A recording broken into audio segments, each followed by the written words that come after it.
the cost of war. And you know how much America has paid to push the neoconservative agenda from the synagogue of Satan? And by the way, the synagogue of Satan doesn't mean that everybody in it is Jewish. It's a combination of people, Gentile Jews, black and white, that agree on an idea. And some on a lesser level do not know what those on the highest level are doing. But they always give you a noble reason for what they're doing. Now, I want to talk to you and our president, because now they're pushing President Obama to strike Iran. And quietly, they're pushing him to destroy Farrakhan. They want our president to deal with me and Iran, and that would make the synagogue of Satan happy.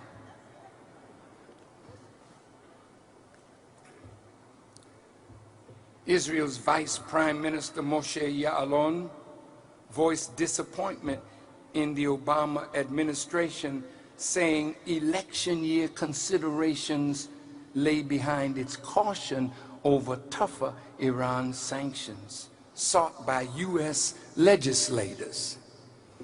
Now I'm talking about this synagogue of Satan more direct. The U.S. Senate passed a resolution by a majority of 100 to 1 to pass sanctions. And in the U.S. administration, there is hesitation for fear of oil prices rising this year, he said, out of election year considerations. Well, Obama said there are important risks to consider before any military strike against Iran. He really doesn't want to do it. I read recently that he really was not in favor of the attack on Gaddafi, but they turned him. And he becomes the spokesman for them. See, you got to understand Satan. Damn, I got to hip you to this wicked one. When they wanted to attack Panama, go into Grenada and take out Bishop, see, they use a black face. They passed over generals and put Colin Powell in as chief of staff. And they put a black man in front of a policy to kill black people.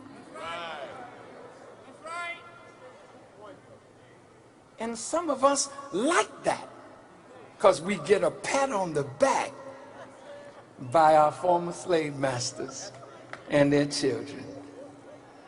You would kill your own just to get a pat on the back?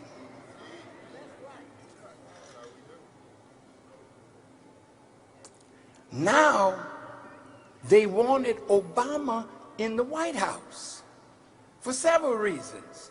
One, the stimulus package. Obama, that wasn't his idea. That was Wall Street's idea through Geithner. He believed them, he did it. And they're beating the hell out of him for something that didn't come from him. But they hide their hands. See, it's like this. Oh man, I wish I had time. Do you know in all of its modern history, Iran has never attacked another country? I'm going to say it again. I want you to think about what I'm saying. In all of Iran's modern history, it has never attacked another country. But what is your record, America? What is your record, Israel? You want to build up the American public to go to war against that country?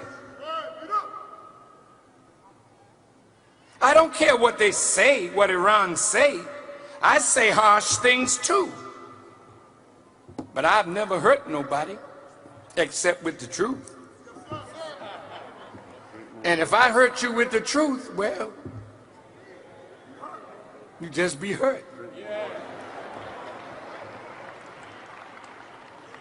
But we, the nation, we would never let somebody come in and strap a bomb to themselves and kill innocent people.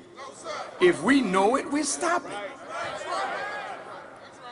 Because the innocent people that the terrorists will kill are ours and theirs. Now, but the real aggressors in this drama, man, when you look at the record of America and the record of Israel, Israel is armed, they say, with 300 nuclear weapons, but will not sign the non-proliferation agreement. They have a track record of attacking nuclear facilities of other people. The USA has launched over 40 foreign attacks since 1979 and is the only country in history to use nuclear weapons. When they were fighting in Vietnam, the US senators said, and I quote, "Let's bomb them back into the Stone Age." Well, there's some bombs coming your way that won't be from a foreign power. I want to acquaint you with your destruction.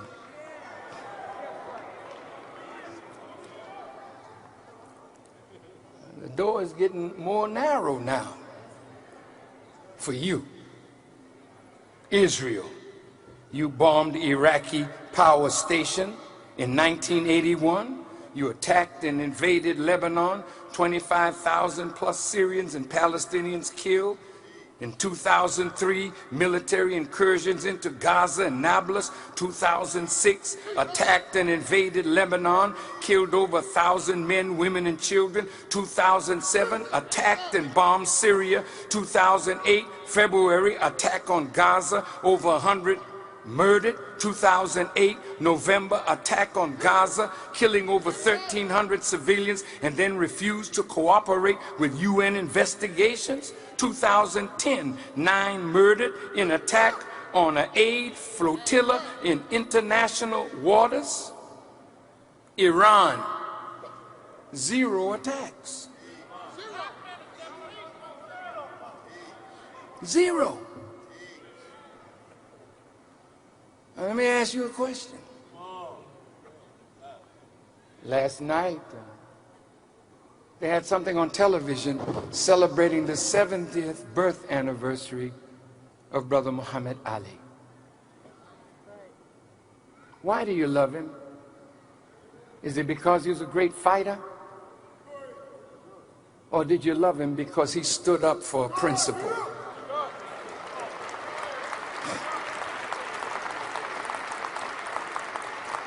Now, I'm going on record right now. If America goes to war with Iran, all the young people in the nation, you do not fight in America's wars against another Muslim country. We are all conscientious objectors.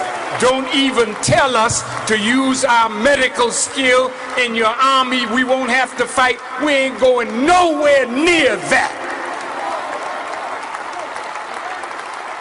Now, you young mothers up in here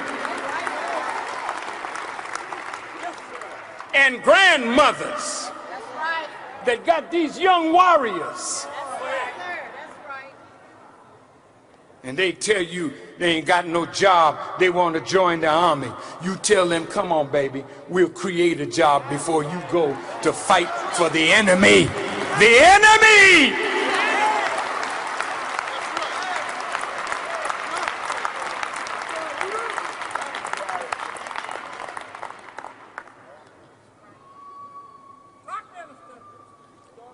I advise white and black America, Hispanic and Asian America, why would you send your children to die for a war engineered by Zionists who love Israel more than they love the United States of America? Talk back to me!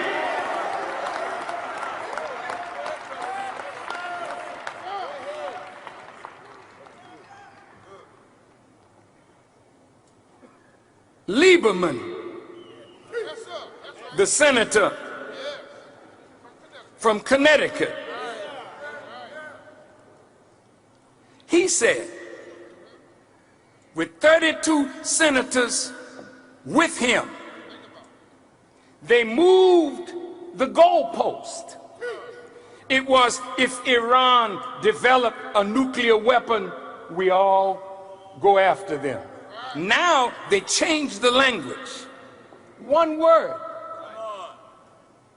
If Iran develops nuclear capabilities,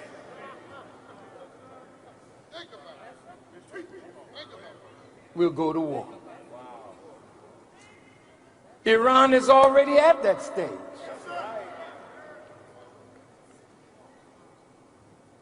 President Obama,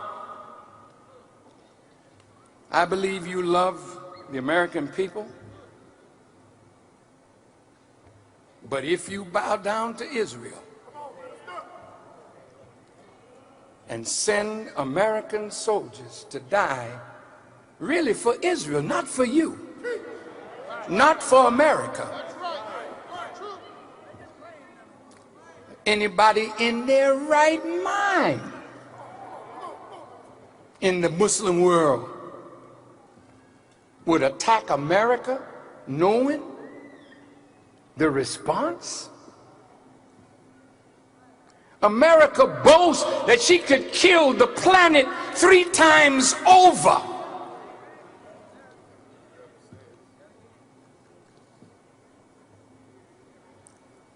Well, Paul Wolfowitz was quoted saying, don't worry about the violence going on in the Mideast. We want that. The more violence in the Mideast, he said, they'll never be able to unite to come together against us. Damn. Did you know that Israel provoked the war in the Sudan? For 20 years or more, the Sudan was in a civil war, and it started because Israel wanted to create a war in southern and northern Sudan to divert Egypt to come to the defense of the Sudan to take pressure away from Egypt attacking Israel. And guess who was their man? Idi Amin. And when Idi Amin asked them to help him with their military to strengthen it, Israel refused. Idi Amin turned. And when Idi Amin turned away from Israel, that's when Time magazine came up. They used to call him the mad dog of Africa, appetite, wild man of Africa, appetite for trouble. See?